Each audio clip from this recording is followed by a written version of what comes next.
Hey guys, Everwolf here, and today's video is gonna call The Roommate Scary Animated Story. So, if you guys wanna see me start a marathon, leave a like on this video. If this video get at least 5 likes, I will start the marathon. So, if I get scared, don't tell no one or we're gonna have problems. Let's get to the video ASAP. Looking for a new roommate is always a daunting task. Even though you interview and take the time to get to know that person, you don't truly find out who they are until you start living with them. I had begun searching for a roommate after I decided to leave my current residency. I was contacted a couple of hours after placing an ad on the Facebook Marketplace. The message read, "Hey Chris, I'll be moving out of my current apartment this August and I'm looking to room with someone new, as my roommates are moving to California this year. I'm 27 and I'm currently going to school. When I'm not at school, I enjoy hiking and watching movies. I also apprentice at a taxidermy shop on the days I don't have class. Hope that's not weird. It's always been a fun hobby of mine. Anyway, I'm looking forward to hearing back from you. Have a great day, Lunaire." My first and most obvious reaction after reading the message was to check her profile. She was of medium height, had long, messy blonde hair and green eyes. In her profile picture, I saw her standing with a man and a woman shoulder to shoulder. They each adorned goofy grins and held up peace signs. Under the photo, the caption read, "Love my roommates." I smiled to myself and decided to send her a message back. The sun beat down on us as we hoisted various objects to the second floor of our new apartment.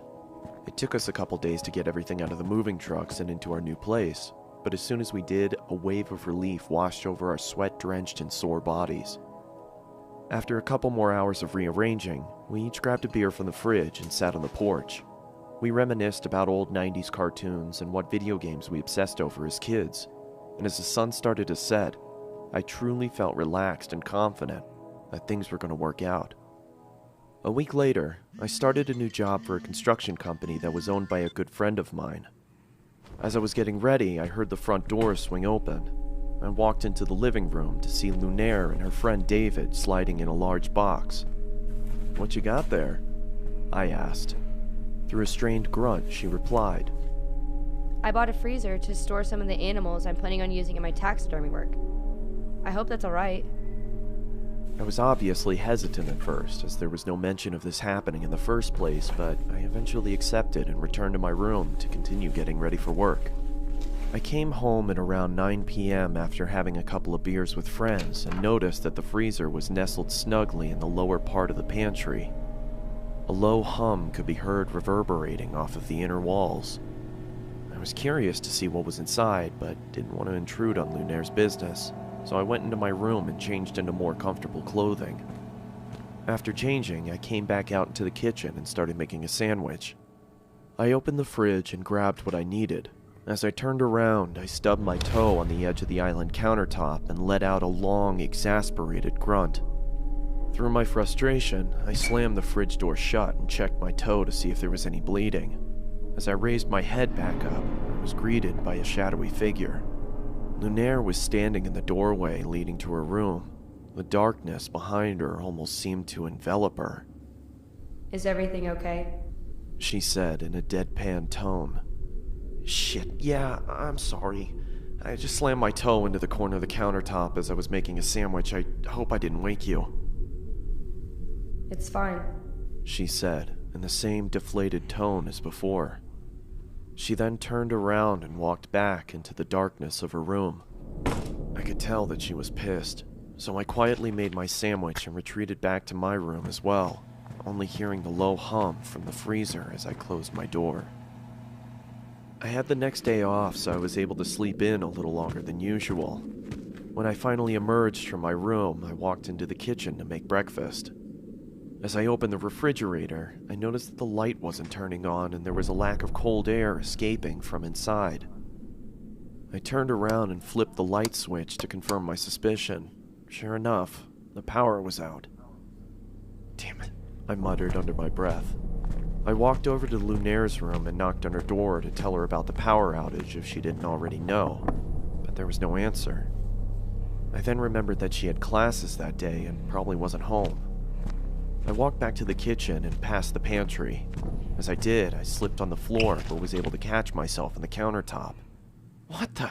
I angrily exclaimed as I looked down at the floor trying to figure out what I had slipped on. It was blood, and it started to leak from the corner of the freezer and pool onto the floor. I quickly tried to open the freezer to find out the cause of the viscous liquid, but then I noticed that it had a padlock attached to it. I don't remember seeing that before. I ran out to my car and grabbed my toolbox from the back seat.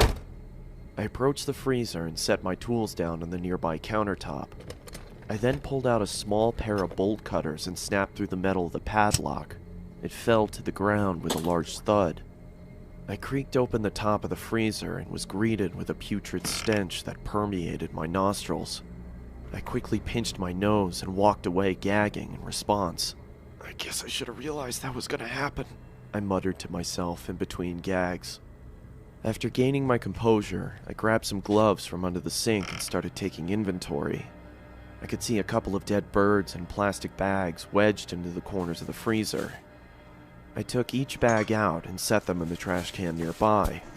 That's when I noticed that the blood was coming from the corner of the larger black bag. I don't know why, but I decided to open the top of the bag and peer inside.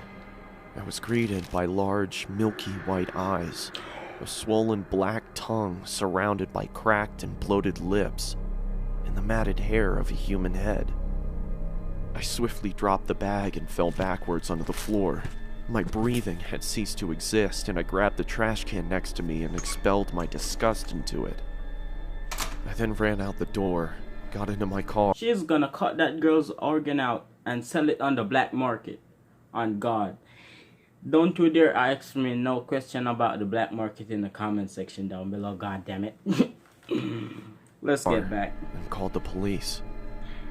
As I sat in the interrogation room with a blanket over my shoulders, I couldn't help but think about the face I'd seen. It looked so familiar. That's when it finally hit me. I pulled out my phone and looked at Lunaire's profile picture. It was her old roommate, the one she said was moving to California. When the detective entered the room, she started the questioning process, asking me if I started noticing any weird behavioral occurrences around the apartment. Yeah, I stubbed my toe the other day and she creepily stood in the doorway. It seemed like she was pissed, but for some reason I had a strange feeling like she was concerned about something. That's when I connected the dots. She didn't come out into the kitchen because she heard me stub my toe. She came out into the kitchen because she thought I slammed the freezer instead of the fridge. A cold sweat started to form on my forehead as my surroundings became blurred. I could hear a low whine slowly starting to cover up the words of concern from the detective. As my vision started to clear, I could see another officer enter the room and whisper something into her ear as he handed her a piece of paper. "Do you have somewhere you could stay at?" she asked. "I mean, I was planning on staying with my parents. They live about 30 minutes outside of town." "Okay," she paused. "Listen, I don't want to worry you, but we found this picture inside of your apartment." She slid the piece of paper across the table, and I immediately felt like someone kicked me in the chest. The head of Lunaire's other roommate sat on the chair. In the background, scrawled on the wall in blood, What read, the fuck? "Love my roommates. All of them."